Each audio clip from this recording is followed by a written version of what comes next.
ನಮಸ್ಕಾರ ವೀಕ್ಷಕರೇ, ಎಲ್ಲದಕ್ಕೂ ಟೈಮ್ ಬರಬೇಕು. ಟೈಮ್ ಬಂದರೆ ಎಲ್ಲ ತನ್ನಿಂದ ತಾನೇ ಆಗುತ್ತೆ. ಈಗ ಸದ್ಯಕ್ಕೆ ನಾನು ಈ ಮಾತನ್ನು ಹೇಳೋಕೆ ಕಾರಣ ರಾಹುಲ್ ಗಾಂಧಿ. ಇವತ್ತಿನ ಈ ವಿಡಿಯೋದಲ್ಲಿ ರಾಹುಲ್ ಗಾಂಧಿಯನ್ನ ಮದುವೆ ಆಗ್ತಿರುವಂತಹ ಆ ಶ್ರೀಮಂತ ಮನೆತನದ ಹುಡುಗಿ ಯಾರು?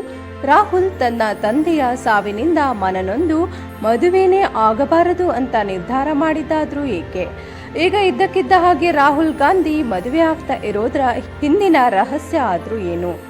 ಪ್ರಿಯಾಂಕಾ ಗಾಂಧಿ ಮತ್ತು ಸೋನಿಯಾ ಗಾಂಧಿ ರಾಹುಲ್ ಗಾಂಧಿಗೆ ಈಗ ನೀನು ಮದುವೆ ಆಗಲೇಬೇಕು ಅಂತ ಒತ್ತಾಯ ಮಾಡ್ತಾ ಇರೋದಾದ್ರೂ ಏಕೆ? ರಾಹುಲ್ ಗಾಂಧಿಗೆ ಮದುವೆಯಾಗಿ 2 ಮಕ್ಕಳಿದ್ದರೂ ನಾನು ಮದುವೆನೇ ಆಗಿಲ್ಲ ಅಂತ ಸುಳ್ಳು ಹೇಳ್ತಾ ಇದ್ದಾರಾ? ಇಂತಹ ಎಲ್ಲ ರಹಸ್ಯ ಭರಿತ ಕುತೂಹಲದಾಯಕ ಮಾಹಿತಿಯನ್ನ ಇವತ್ತಿನ ಈ ವಿಡಿಯೋದಲ್ಲಿ ನೋಡೋಣ. ವೀಕ್ಷಕರೇ, ರಾಹುಲ್ ಗಾಂಧಿ ಹುಟ್ಟಿದ್ದು 1970ನೇ ಇಸವಿ ಜೂನ್ 19ನೇ ತಾರೀಕು ನವದೆಹಲಿಯಲ್ಲಿ. ತಂದೆ ರಾಜೀವ್ ಗಾಂಧಿ, ತಾಯಿ ಸೋನಿಯಾ ಗಾಂಧಿ, ತಂಗಿ ಪ್ರಿಯಾಂಕಾ ಗಾಂಧಿ.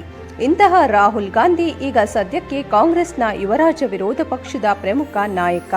ವಯಸ್ಸು 54 ವರ್ಷ ಆದ್ರೂ ಮದುವೆ ಮಾತ್ರ ಆಗಿಲ್ಲ. ಇನ್ನು ಮದುವೆ ಆಗಲ್ಲ ಅಂತ ಎಲ್ಲೂ ರಾಹುಲ್ ಗಾಂಧಿ ಇದುವರೆಗೂ ಹೇಳಿಲ್ಲ. ಆದರೆ ಕೇಳಿದಾಗೆಲ್ಲ ಸದ್ಯದಲ್ಲೇ ಆಗ್ತೀನಿ ಅಂತ ಹೇಳಿ ನಕ್ಕು ಸುಮ್ಮನಾಗ್ತಾ ಇದ್ರು. ಹಲವಾರು ವರ್ಷಗಳಿಂದ ಈ ರಾಹುಲ್ ಗಾಂಧಿ ಮದುವೆಯ ವಿಷಯಕ್ಕೆ ಸಂಬಂಧಪಟ್ಟಂತೆ ಅನೇಕ ಚರ್ಚೆಗಳು ಆಗಿವೆ. ಈಗ ಕೂಡ ಅವು ಆಗ್ತಾನೇ ಇದೆ. ಆದರೆ ಉತ್ತರ ಮಾತ್ರ ಇದುವರೆಗೂ ಸಿಕ್ಕಿರಲಿಲ್ಲ. ಆದರೆ ಈಗ ರಾಹುಲ್ ಗಾಂಧಿಯ ಮದುವೆ ಯಾವಾಗ ಎಂಬ ಪ್ರಶ್ನೆಗೆ ಉತ್ತರ ಸಿಗುವಂತಹ ಟೈಮ್ ಹತ್ರ ಬಂದಿದೆ. ಅದಕ್ಕೆ ಕಾರಣ ರಾಯ್ಬರೇಲಿ ಚುನಾವಣಾ ಪ್ರಚಾರದ ಸಂದರ್ಭದಲ್ಲಿ ಪ್ರಿಯಾಂಕಾ ಗಾಂಧಿ ಎಲ್ಲಾ ಜನರ ಮುಂದೆನೆ ನಿನ್ನ ಮದುವೆ ಕುರಿತಾದ ಪ್ರಶ್ನೆಗೆ ಉತ್ತರ ಕೊಡು ಅಂತ ರಾಹುಲ್ ಗಾಂಧಿಗೆ ಹೇಳಿದ್ದು. ಅದಕ್ಕೆ ರಾಹುಲ್ ಗಾಂಧಿ ಈಗ ಆಗ್ಲೇಬೇಕು, ಸದ್ಯದಲ್ಲೇ ಆಗ್ತೀನಿ ಅಂತ ಹೇಳಿದ್ದು ದೊಡ್ಡ ಸುದ್ದಿನೇ ಆಗಿತ್ತು. ಹಾಗಿದ್ರೆ ರಾಹುಲ್ ಗಾಂಧಿ ಮದುವೆ ಆಗ್ತಿರುವಂತಹ ಹುಡುಗಿ ಯಾರು ಅಂದ್ರೆ ಆಕೆಯ ಹೆಸರೇ ಪ್ರಣೀತಿ ಶಿಂದೆ. ರಾಹುಲ್ ಗಾಂಧಿಯ ಹತ್ತಿರದ ಮೂಲಗಳ ಪ್ರಕಾರ ಈಕೆ ಜೊತೆನೇ ನವೆಂಬರ್ನಲ್ಲಿ ರಾಹುಲ್ ಗಾಂಧಿ ಮದುವೆ ಆಗ್ತಾ ಇದ್ದಾರೆ. ನೀವು ಕೇಳಿದ್ದು ಸತ್ಯ. ದೇಶದ ವಿರೋಧ ಪಕ್ಷದ ನಾಯಕ ರಾಹುಲ್ ಗಾಂಧಿ ಈಕೆಯನ್ನ ಮದುವೆ ಆಗ್ತಾ ಇದ್ದಾರೆ. ಇನ್ನು ಕೆಲವು ತಿಂಗಳ ಹಿಂದೆ ಲೋಕಸಭಾ ಚುನಾವಣೆ ನಂತರ ಪ್ರಮಾಣ ವಚನ ಕಾರ್ಯಕ್ರಮದಲ್ಲಿ ಈ ಪ್ರಣೀತಿ ಶಿಂದೆ ರಾಹುಲ್ ಗಾಂಧಿಯ ಕೈ ಕುಲುಕುತ್ತಾ ಎಲ್ಲರ ಎದುರಿಗೂ ಕಾಣಿಸಿಕೊಂಡಿದ್ರು. ಅಲ್ಲಿಂದ ಶುರುವಾಯ್ತು ನೋಡಿ ಇವರಿಬ್ಬರ ಮದುವೆ ಬಗ್ಗೆ ಚರ್ಚೆ. ಮಹಾರಾಷ್ಟ್ರದ ಚುನಾವಣೆ ನಂತರ ರಾಹುಲ್ ಗಾಂಧಿ ಈ ಪ್ರಣೀತಿ ಶಿಂದೆಯನ್ನ ಮದುವೆಯಾಗುವುದು ಕನ್ಫರ್ಮ್. ಈಕೆಯನ್ನ ರಾಹುಲ್ ಗಾಂಧಿ ಬಹಳ ಗಾಢವಾಗಿ ಪ್ರೀತಿಸುತ್ತಿದ್ದಾರೆ ಅಂತ ಮಾಧ್ಯಮಗಳಲ್ಲಿ ಬಂದು ಅದು ದೊಡ್ಡ ಸುದ್ದಿನೇ ಆಗಿತ್ತು. ಇನ್ನು ಈ ಪ್ರಣೀತಿ ಶಿಂದೆ ಗಾಂಧಿ ಪರಿವಾರಕ್ಕೆ ತುಂಬಾ ಹತ್ತಿರದವರು. ಈ ಪ್ರಣೀತಾ ಶಿಂದೆ ಹುಟ್ಟಿದ್ದು 1980ನೇ ಇಸವಿ ಡಿಸೆಂಬರ್ 9ನೇ ತಾರೀಕು ಮಹಾರಾಷ್ಟ್ರದ ಸೋಲಾಪುರದಲ್ಲಿ. ಈಕೆ ಕೂಡ ರಾಜಕೀಯದ ಹಿನ್ನೆಲೆ ಇರುವಂತಹ ಕುಟುಂಬದಿಂದಲೇ ಬಂದವರು. ಈಕೆ ತಂದೆ ಸುಶೀಲ್ ಕುಮಾರ್ ಶಿಂದೆ ಮಹಾರಾಷ್ಟ್ರದ ಮುಖ್ಯಮಂತ್ರಿಯಾಗಿದ್ದವರು ಮತ್ತು ಕಾಂಗ್ರೆಸ್ ಪಕ್ಷ ಕೇಂದ್ರದಲ್ಲಿ ಅಧಿಕಾರದಲ್ಲಿದ್ದಾಗ ಗೃಹ ಮಂತ್ರಿ ಕೂಡ ಆಗಿದ್ರು. ಇಂತಹ ಸುಶೀಲ್ ಕುಮಾರ್ ಶಿಂದೆಯ ಮಗಳಾದಂತಹ ಈ ಪ್ರಣೀತಿ ಶಿಂದೆ 2009ರಲ್ಲಿ ಸಕ್ರಿಯ ರಾಜಕಾರಣಕ್ಕೆ ಎಂಟ್ರಿ ಕೊಟ್ಟು 3 ಬಾರಿ ಸತತವಾಗಿ ಗೆದ್ದು MLA ಆಗಿ ಈಗ ಮಹಾರಾಷ್ಟ್ರದ ಸೊಲ್ಲಾಪುರ ಕ್ಷೇತ್ರದಿಂದ ಮೊದಲ ಬಾರಿಗೆ ಸಂಸದೆ ಆಗಿದ್ದಾರೆ. ಕಾಂಗ್ರೆಸ್ ಪಕ್ಷದಿಂದ 2024ರ ಲೋಕಸಭಾ ಚುನಾವಣೆಯಲ್ಲಿ ಸೊಲ್ಲಾಪುರ ಕ್ಷೇತ್ರದಿಂದ ಸ್ಪರ್ಧಿಸಿ ತನ್ನ ಹತ್ತಿರದ ಪ್ರತಿಸ್ಪರ್ಧಿ ಭಾರತೀಯ ಜನತಾ ಪಾರ್ಟಿಯ ರಾಮ್ ವಿಠಲ್ ಸತ್ಪುಟೆಯನ್ನ 74,197 ಮತಗಳ ಭಾರಿ ಅಂತರದಿಂದ ಸೋಲಿಸಿ ಸಂಸದೆಯಾಗಿ ಗೆದ್ದು ಬಂದಿದ್ರು. ಇಂತಹ ಪ್ರಣೀತಿ ಶಿಂದೆ ರಾಹುಲ್ ಗಾಂಧಿಗೆ ಬಹಳ ಹಿಂದಿನಿಂದ ಹಳೆಯ ಪರಿಚಯ ಮತ್ತು ಇಬ್ಬರ ನಡುವೆ ಒಳ್ಳೆಯ ಸ್ನೇಹ ಅನ್ನೋದು ಕೂಡ ಇತ್ತು. ಪ್ರಣೀತಿ ಕುಟುಂಬ ಮತ್ತು ರಾಹುಲ್ ಗಾಂಧಿ ಕುಟುಂಬದ ಮಧ್ಯೆ ಇದ್ದಂತಹ ಅನ್ಯೋನ್ಯವಾದ ಸ್ನೇಹ ಸಂಬಂಧನೇ ಇವರಿಬ್ಬರ ಮಧ್ಯೆ ಕೂಡ ಮುಂದುವರೆದಿತ್ತು. ಆದ್ರಿಂದಲೇ ಅನೇಕ ಕಡೆಗಳಲ್ಲಿ ಇಬ್ಬರು ಒಟ್ಟೊಟ್ಟಾಗಿ ಕಾಣಿಸಿಕೊಳ್ತಿದ್ರು. ಆದ್ರೆ ಇವರಿಬ್ಬರು ಈ ಸಂಬಂಧದ ಬಗ್ಗೆ ತುಂಬಾ ದೊಡ್ಡದಾಗಿ ಸುದ್ದಿಯಾಗಿದ್ದು ರಾಹುಲ್ ಗಾಂಧಿ ಭಾರತ್ ಜೋಡೋ ಯಾತ್ರೆ ಹೊರಟಂತ ಸಂದರ್ಭದಲ್ಲಿ. ಈ ಸಂದರ್ಭದಲ್ಲಂತೂ ರಾಹುಲ್ ಗಾಂಧಿಗೆ ಜೊತೆಯಾಗಿ ಆಸರೆಯಾಗಿ ನಿಂತು ಕೈ ಹಿಡಿದು ಹೆಜ್ಜೆ ಹಾಕಿದ್ದು ಇದೇ ಪ್ರಣೀತಿ ಶಿಂದೆ. ಆ ಭಾರತ್ ಜೋಡೋ ಯಾತ್ರೆ ನಡೆದ ಅಷ್ಟು ದಿನ ರಾಹುಲ್ ಗಾಂಧಿ ಜೊತೆಯಾಗಿ ಪ್ರಣೀತಿ ಶಿಂದೆ ಇದ್ರು. ಇನ್ನು ಆ ಸಂದರ್ಭದಲ್ಲಿ ಇವರಿಬ್ಬರ ವಿಡಿಯೋಗಳು, ಫೋಟೋಗಳು ಪತ್ರಿಕೆಗಳಲ್ಲಿ ಮತ್ತು ಟಿವಿ ನ್ಯೂಸ್ಗಳಲ್ಲಿ ಬಂದು ಅದು ದೊಡ್ಡದಾಗಿಯೇ ಸುದ್ದಿಯಾಗಿತ್ತು.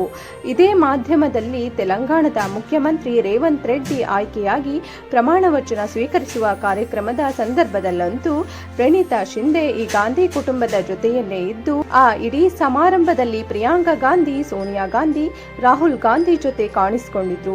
ಅಸಲಿಗೆ ಪ್ರಿಯಾಂಕಾ ಗಾಂಧಿನೇ ಆಗಲಿ ಸೋನಿಯಾನೇ ಆಗಲಿ ಅಷ್ಟು ಸುಲಭವಾಗಿ ಯಾರನ್ನು ತಮ್ಮ ಹತ್ತಿರ ಸೇರಿಸಿಕೊಳ್ಳೋದಿಲ್ಲ. ಆದರೆ ಪ್ರಣೀತಿ ಜೊತೆಗೆ ಮಾತ್ರ ಅವರಿಗೆ ತೀರಾ ಹತ್ತಿರದ ಗೆಳೆತನ ಇತ್ತು. ಇದರಿಂದಾನೇ 2024ರ ಲೋಕಸಭಾ ಚುನಾವಣಾ ಪ್ರಚಾರದ ಸಂದರ್ಭದಲ್ಲಿ ರಾಹುಲ್ ಗಾಂಧಿಗೆ ಆಸರೆಯಾಗಿ ಪ್ರಣೀತಿ ನಿಂತಿದ್ರು. ಪ್ರಣೀತಿ ಬಗ್ಗೆ ರಾಹುಲ್ ತಂಗಿ ಪ್ರಿಯಾಂಕಾಗೂ ಕೂಡ ತುಂಬಾ ಒಳ್ಳೆ ಅಭಿಪ್ರಾಯ ಇರೋದ್ರಿಂದ ಪ್ರಿಯಾಂಕಾ ಕೂಡ ರಾಹುಲ್ ಗಾಂಧಿ ಮತ್ತು ಪ್ರಣೀತಿ ಮದುವೆಗೆ ಸಹಕರಿಸುತ್ತಿದ್ದಾರೆ ಅಂತ ಬಹಳಷ್ಟು ಮಾಧ್ಯಮಗಳಲ್ಲಿ ಚರ್ಚೆ ಕೂಡ ಆಗಿತ್ತು. ಇನ್ನು ಟಿವಿ ನ್ಯೂಸ್ ಚಾನೆಲ್ಗಳಲ್ಲಂತೂ ಇವರಿಬ್ಬರ ಮದುವೆ ಮತ್ತು ಸಂಬಂಧದ ಬಗ್ಗೆ ಪ್ರತಿದಿನ ಒಂದೊಂದು ಸುದ್ದಿಯನ್ನ ಟೆಲಿಕಾಸ್ಟ್ ಮಾಡ್ತಿದ್ವು. ರಾಹುಲ್ ಗಾಂಧಿ ಪ್ರಣೀತಿಗಿಂತ 10 ವರ್ಷ ದೊಡ್ಡವರು. ಪ್ರಣೀತಿಗೆ 44 ವರ್ಷ ಆದರೆ ರಾಹುಲ್ ಗಾಂಧಿಗೆ 54 ವರ್ಷ ಆದರೂ ಕೂಡ ಇಬ್ಬರು ಮದುವೆಯಾಗಿಲ್ಲ. ಈ ಪ್ರಣೀತಿ ಚಿಕ್ಕ ವಯಸ್ಸಿನಿಂದಲೇ ಮದುವೆ ಅಂತ ಆದರೆ ಅದು ರಾಹುಲ್ ಗಾಂಧಿಯನ್ನೇ ಆಗಬೇಕು, ಅವರನ್ನ ಬಿಟ್ರೆ ಬೇರೆ ಯಾರನ್ನು ನಾನು ಮದುವೆ ಆಗೋದಿಲ್ಲ ಅಂತ ಹೇಳಿ ರಾಹುಲ್ಗೆ ಕಾಯ್ತಾ ಇದ್ದಾರೆ ಅಂತ, ಮತ್ತು ಅದರಿಂದಲೇ 44 ವರ್ಷ ಆದರೂ ಪ್ರಣೀತಿ ಮದುವೆ ಆಗಿಲ್ಲ ಅಂತ ಪ್ರಣೀತಿಯ ಕುಟುಂಬದ ಸದಸ್ಯರು ಹೇಳ್ಕೊಂಡಿದ್ರು. ಇನ್ನು ಪ್ರಣೀತಿ ತಂದೆ ಸುಶೀಲ್ ಕುಮಾರ್ ಶಿಂದೆ 1971ರಲ್ಲಿ ತನ್ನ ರಾಜಕೀಯ ಜೀವನ ಆರಂಭಿಸಿದ್ದೇ ಕಾಂಗ್ರೆಸ್ ಪಕ್ಷದಿಂದ.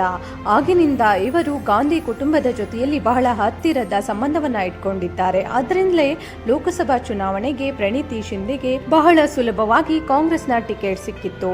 ರಾಹುಲ್ ಗಾಂಧಿ ಕೂಡ ಪ್ರಣೀತಿಗೆ ಸೊಲ್ಲಾಪುರ ಲೋಕಸಭಾ ಚುನಾವಣೆ ಟಿಕೆಟ್ ಕೊಡಲೇಬೇಕು ಅಂತ ಆಕೆ ಬೆಂಬಲಕ್ಕೆ ನಿಂತಿದ್ರು. ಪ್ರಣೀತಿ ತಂದೆ ಈ ಸುಶೀಲ್ ಕುಮಾರ್ ಹಿಂದೆ 2014ರವರೆಗೆ ಕಾಂಗ್ರೆಸ್ ಪಕ್ಷದಿಂದ ಗೆದ್ದು ಸಂಸದರಾಗಿದ್ರು. ಆದರೆ 2014ರ ಎಲೆಕ್ಷನ್ ನಲ್ಲಿ ಮೋದಿ ಅಲೆಯಿಂದ ಇವರು ಸೋತು ಹೋಗಿದ್ರು ಮತ್ತು 2019ರ ಚುನಾವಣೆಯಲ್ಲೂ ಕೂಡ ಇದು ಮುಂದುವರೆದಿತ್ತು. ಹೀಗೆ ಸಾಲು ಸಾಲು ಚುನಾವಣಾ ಸೋಲುಗಳಿಂದ ಸುಶೀಲ್ ತುಂಬಾನೇ ನೊಂದಿದ್ರು. ಆದ್ರಿಂದಲೇ ಈ ಸಾರಿ 2024ನೇ ಇಸವಿಯ ಎಲೆಕ್ಷನ್ ನಲ್ಲಿ ಕಾಂಗ್ರೆಸ್ ಪಕ್ಷ ಸೊಲ್ಲಾಪುರದಿಂದ ಸುಶೀಲ್ ಬದಲಿಗೆ ಪ್ರಣೀತಿಗೆ ಟಿಕೆಟ್ ಅನ್ನ ಕೊಟ್ಟಿತ್ತು. ಇದಾದ ನಂತರ ಅವರ ನಂಬಿಕೆಯನ್ನ ಪ್ರಣೀತಿ ಉಳಿಸಿಕೊಂಡು ಭರ್ಜರಿಯಾಗಿ ಗೆದ್ದು ತಮ್ಮ ತಂದೆಗೆ ಆಗಿದ್ದಂತಹ ಸೋಲು ಮತ್ತು ಅವಮಾನಕ್ಕೆ ಸೇಡನ್ನ ತೀರಿಸಿಕೊಂಡಿದ್ರು. ಇನ್ನು ಈ ಪ್ರಣೀತಿ 2001ನೇ ಇಸವಿಯಲ್ಲಿ ಮುಂಬೈನ ಸೇಂಟ್ ಸೇವಿಯರ್ ಕಾಲೇಜಿನಿಂದ ಬ್ಯಾಚುಲರ್ ಆಫ್ ಆರ್ಟ್ಸ್ ನಲ್ಲಿ ಡಿಗ್ರಿ ಮುಗಿಸಿ ನಂತರ ಆಮೇಲೆ ಮುಂಬೈ ಗವರ್ನಮೆಂಟ್ ಕಾಲೇಜಿನಲ್ಲಿ 2004ನೇ ಇಸವಿಯಲ್ಲಿ LLB ಕೂಡ ಮಾಡಿ ಮುಗಿಸಿದ್ರು. ಇದೆಲ್ಲ ಆದ ನಂತರ ರಾಜಕೀಯಕ್ಕೆ ಎಂಟ್ರಿ ಕೊಟ್ಟಿದ್ರು. ಇನ್ನು ಈಕೆ ನಾನು ರಾಜಕೀಯಕ್ಕೆ ಬರಲು ನನ್ನ ತಂದೆನೇ ಸ್ಫೂರ್ತಿ, ಅವರನ್ನು ನೋಡಿಯೇ ನಾನು ರಾಜಕೀಯಕ್ಕೆ ಬಂದಿದ್ದು ಅಂತ ಹಲವಾರು ಬಾರಿ ಹೇಳ್ಕೊಂಡಿದ್ರು.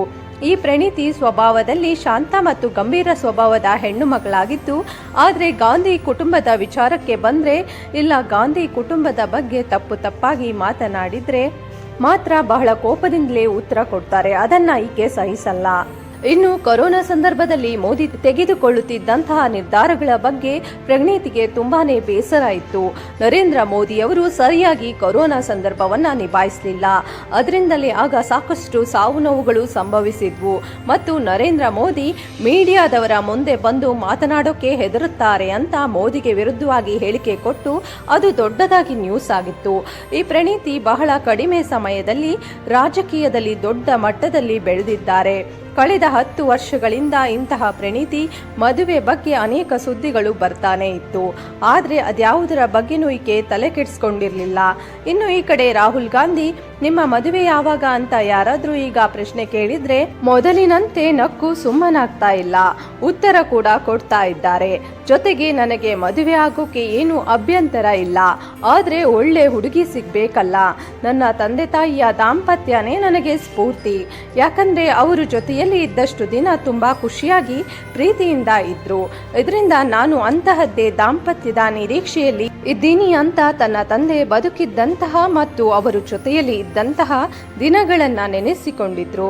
ಈಗ ಇಂತಹ ರಾಹುಲ್ ಗಾಂಧಿ ಅತಿಯಾಗಿ ಪ್ರಣೀತಿಗೆ ಹತ್ರ ಆಗ್ತಾ ಇದ್ದಾರೆ. ಆಕೆ ಜೊತೆ ಬಹಳ ಖುಷಿಯಿಂದ ಕಾಲ ಕಳೆಯುತ್ತಿರೋದ್ರಿಂದ ಇವರಿಬ್ಬರ ಮದುವೆಯ ವಿಷಯ ಈಗ ದೊಡ್ಡದಾಗಿ ಚರ್ಚೆಗೆ ಗುರಿಯಾಗಿದೆ. ಒಟ್ಟಾರೆಯಾಗಿ ಹೇಳಬೇಕಪ್ಪ ಅಂದ್ರೆ ಈ ಮದುವೆ ಪ್ರೀತಿ ಸಂಬಂಧ ಅನ್ನೋದು ಅವರವರ ವೈಯಕ್ತಿಕ ವಿಚಾರ. ಆದ್ದರಿಂದ ಇಂತಹ ವಿಚಾರಗಳಲ್ಲಿ ಯಾರು ಬಲವಂತ ಮಾಡೋಕೆ ಆಗೋದಿಲ್ಲ.